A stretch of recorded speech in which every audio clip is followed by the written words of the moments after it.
अस्सलाम वालेकुम, this is कफ़ील कासिम। आज हम lecture number 2 of respiratory adaptations of respiratory physiology gases exchange के ऊपर हम आज मौजूद हैं और हम ये डिस्कस करने जा रहे हैं कि कौन कौन सी ऐसी अडाप्टेशंस हैं जो एनिमल्स ने being the inhabitant of the aquatic environment और the inhabitant of the environment contains air, उसके अंदर कौन कौन सी ऐसी चीज़ें अपने अंदर जनाब ना पैदा की हैं जिसकी वजह से वो अपने गैस एक्सचेंज करने के काबिल हुए हैं। सो कुछ बड़े इंपॉर्टेंट पॉइंट्स हैं कि जितने भी ऑर्गेनिजम्स हैं जब भी उन्होंने गैस एक्सचेंज करना होता है तो उन्हें हर हाल के अंदर जो सरफेस ऑफ द रेस्पिरेटरी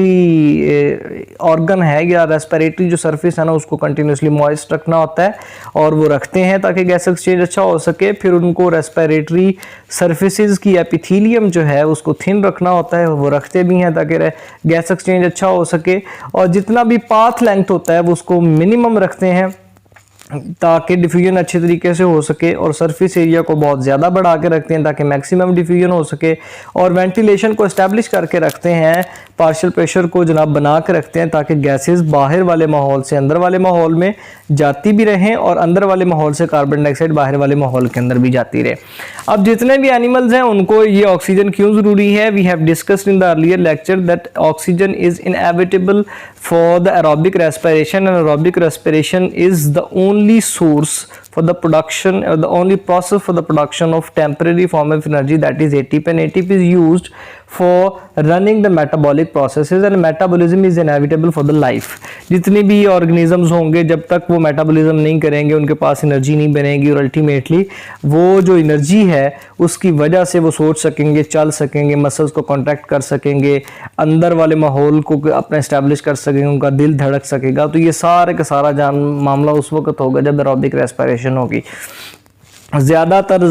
ये जो चैलेंज है ये एयर में रहने वाले लोगों के लिए, क्योंकि उनकी बॉडी को कंटिन्यूस मेटाबॉलिज्म की ज़रूरत भी पड़ती रहती है। इसलिए वो लोग क्या करते हैं कि अपने जो सरफेस एरिया है उसको बड़ा ज़बरदस्त के तरीके से बढ़ा के रखते हैं, इंक्रीज़ करके रखते हैं ताकि मैक्सिमम ऑक्सीजन को from the surface of the respiratory organ absorb किया जा सके। इसके अलावा वो partial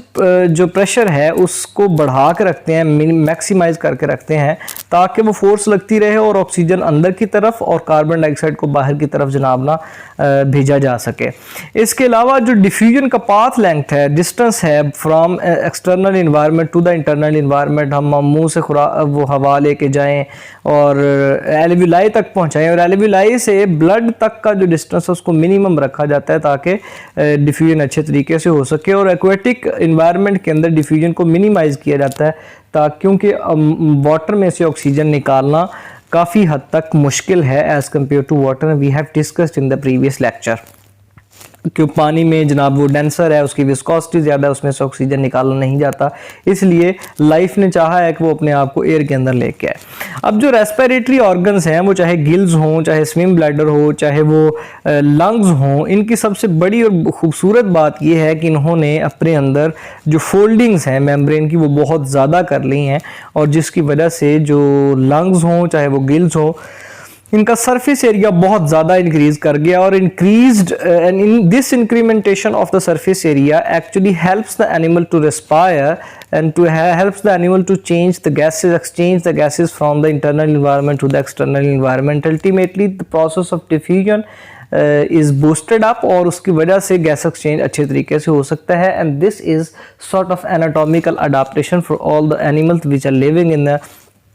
water or in the environment contains air। तो एक तो ये जनाब ना बड़ी ज़बरदस्त किस्म की अडाप्टेशन है जो एनिमल्स ने की। हम एक एक करके फिर गिल्स को भी, लंग्स को भी, स्विम ब्लैडर को भी डिस्कस ज़रूर करेंगे, but we are actually discussing the generic sort of adaptations. The next point is optimizing the partial pressure gradient, and because of the partial pressure gradient the gases are being exchanged from the external environment to the internal environment, and the carbon dioxide from the internal environment is expelled out in the external environment. How is it actually happening? Because of the minimisation of the path length in which the gases are being diffused, वो path length बहुत छोटा रखा है उन्होंने। Secondly ventilation के process को respiratory organ के अंदर बड़े ज़बरदस्त तरीके से बना के रखा है ताकि वेंटिलेशन भी होती रहे और गैसेज जनाब ना चलती रहें। थर्ड, जो परफ्यूजन का प्रोसेस है कि ब्लड के अंदर या अंदर जो रेस्पिरेटरी पिगमेंट्स हैं, जो फ्लूइड अंदर मौजूद है, उनके अंदर इन गैसेस को पकड़ने के लिए जनाब बड़ा एक्टिव माहौल बना के रखा हुआ है ताकि गैसेस को पकड़ा जाए और अंदर वाले माहौल को दिया जा सके। तो ये सारे के सारे काम, जिनमें से moist surface, thin epithelium, large surface area बड़े इंपॉर्टेंट है ताकि ये रेस्पिरेटरी गैसेस को एक्सचेंज आउट किया जा सके।